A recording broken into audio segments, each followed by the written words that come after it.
Today's stuff. Okay, lesson 2-3. Deductive reasoning. Anytime you're using deductive reasoning, you're dealing with logical reasoning. So anytime you're trying to deduce something or come up with a plan or work on something, you're using deductive reasoning. Cops use deductive reasoning all the time, especially when they're trying to solve crimes.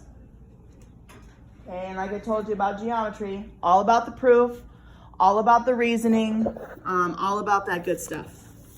So, a couple of things in here. So I'll just read this critical thinking one. Suppose that a mechanic begins work on a car and finds the car will not start. Can the mechanic conclude that the car has a dead battery? Okay. Why could you not really conclude that the car has a dead battery?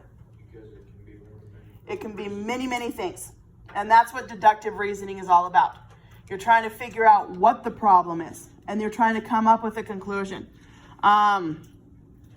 Could have a bad, like they said, could have a bad starter. Could have ran out of gas. That's happened many times. So on and so forth. So that's the law of detachment. It's when you're using the mechanics or using the mechanisms to try to come up with a conclusion. Okay? Law of syllogism.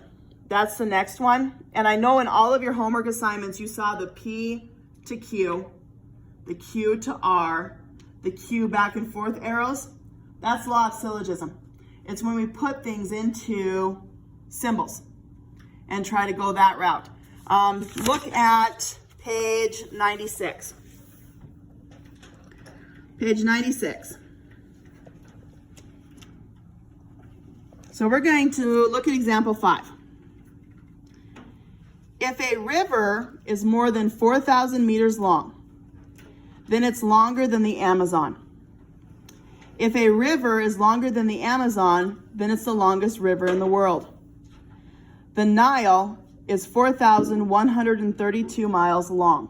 What can we conclude then? The Nile is the longest river. Done.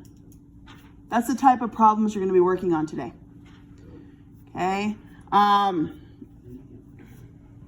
It's just coming up with conclusions. So there it is.